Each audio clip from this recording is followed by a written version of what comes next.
Dear students, welcome to KV Spoken English. English ఎంతో అందమైన భాష. ఇంగ్లీష్ అందమైన భాషే సార్, నేర్చుకోవడమే కష్టం అంటారా? See my dear students, English కష్టపడి నేర్చుకుంటే రాదు, కానీ మీరు ఇష్టపడి నేర్చుకుంటే తప్పక వస్తుంది. ఎస్, ఇది నిజం.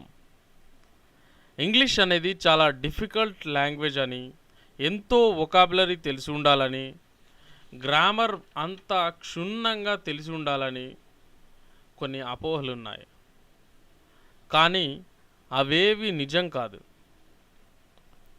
వాస్తవానికి మనం ఇంగ్లీష్లో ధారాళంగా మాట్లాడడానికి మనకు వొకాబులరీ ఆఫ్ 3000 వర్డ్స్, 3000 పదాలు, అలాగే వొకాబులరీ ఆఫ్ 300 వర్బ్స్, 300 క్రియలు, అలాగే వీటితో పాటు how to form a sentence, tenses, active and passive voice, direct and indirect speech తెలిస్తే చాలు, మనం ఇంగ్లీష్లో ఫ్లూయెంట్గా మాట్లాడవచ్చు. వీటిని నేర్చుకోవాలంటే మీకు కావాల్సింది sincerity. Yes, if you are sincere in learning it, you can speak fluently in a short span of time. ఇంగ్లీష్ని మీరు నేర్చుకోవాలంటే మీకు కావాల్సింది సిన్సియారిటీ. అంటే మీరు సిన్సియర్గా ట్రై చేస్తే ఖచ్చితంగా మీరు ఇంగ్లీష్లో ధారాళంగా మాట్లాడగలుగుతారు. అలాగే ఇంకొక ముఖ్య విషయం, ఇంగ్లీష్ని స్టైలిష్గా మాట్లాడడం ప్రాక్టీస్ చేయండి. ఎందుకంటే మనం ముందే చెప్పుకున్నాం, ఇంగ్లీష్ లాంగ్వేజ్ అనేది అందమైనది. సో దాన్ని అందంగా వినసొంపుగా మాట్లాడాలే కానీ కర్ణకఠోరంగా మన లాంగ్వేజ్ అనేది ఉండకూడదు. అంటే ఎందుకు చెప్తున్నానంటే, వర్బ్స్ అని పలకాల్సిన పదాన్ని వెర్బ్స్ అంటున్నారు. వరల్డ్ అని చెప్పాల్సిన దాన్ని వరల్డ్ అంటున్నారు. సో ఇది వినడానికి వినసొంపుగా ఉండదు. వజ్ అని పలకాల్సింది వాజ్ అంటున్నారు. సో ఇలాంటివి కొన్ని మీరు గమనిస్తూ వీటిని కొంచెం పాలిష్ చేస్తూ వెళ్తే కనుక చక్కటి ఇంగ్లీష్ మీరు మాట్లాడడం సాధ్యమవుతుంది. మరొక ముఖ్యమైన విషయం, English language is a skill, not a subject. వినో చదివో నేర్చుకోవడానికి ఇది సబ్జెక్ట్ కాదు, స్కిల్, నైపుణ్యత. మనం దేనిలోనైనా నైపుణ్యతని సాధించడానికి ఏం చేస్తాం అంటే ప్రాక్టీస్ చేస్తాం. నిరంతరం మీరు ప్రాక్టీస్ చేయడం ద్వారా మాత్రమే ఇంగ్లీష్లో ధారాళంగా మాట్లాడగలుగుతారని గుర్తుంచుకోండి.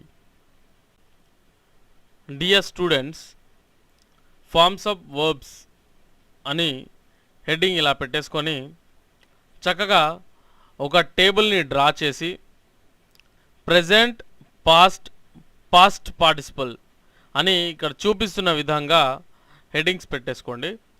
అలాగే ఇప్పుడు వర్బ్స్ వాటి ఫార్మ్స్ని రాయడం మొదలు పెట్టండి.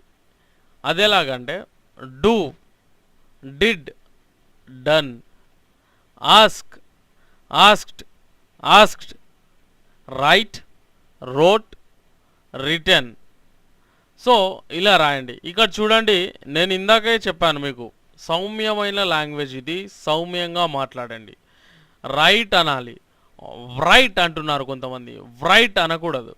Okay, bring, brought, brought, come, came, come, bet, bet, bet. So ఇక్కడ చూడండి, డూ, డిడ్, డన్ అని చెప్పేసి ఇలా వచ్చింది. సో ఆస్క్ అనగానే మళ్ళీ ఆస్క్డ్, ఆస్క్డ్ అనేది రెండు ఒకే రకంగా వచ్చినవి. Okay, so come, came, come ఇక్కడ అన్ని చోట్ల మనం బెట్గానే ఉపయోగించడం జరుగుతుంది. సో వర్బ్ని బట్టి దాని రూపాలు ఉంటాయని మీరు గమనించండి. అలాగే మీకు కావలసిన 300కు పైగా వర్బ్ ఫామ్స్ని ఒక ఈబుక్ రూపంలో ఇవ్వడం జరిగింది. దానికోసం మీరు మా వెబ్సైట్ kvispokenenglish.comలో చూడొచ్చు, లేదా మీరు పొందిన మీ DVD ప్యాక్లో కూడా ఇది అందుబాటులో ఉంది. ఒకసారి చూసి మీరు మీ నోట్బుక్లో ఇలా రాస్తూ అలాగే చదువుతూ లౌడ్గా చదవాలి. ఇలా do, did, done, right, wrote, return అంటూ ఇలా మీరు లౌడ్గా చదివినప్పుడే మీరు స్పష్టంగా ఇంగ్లీష్లో మాట్లాడడం అనేది జరుగుతుంది. కాబట్టి మీరు ఇలా ప్రాక్టీస్ చేస్తూ వెళ్తే అతి తక్కువ కాలంలోనే ఫ్లూయెంట్గా ఇంగ్లీష్లో మాట్లాడడం సాధ్యమవుతుంది.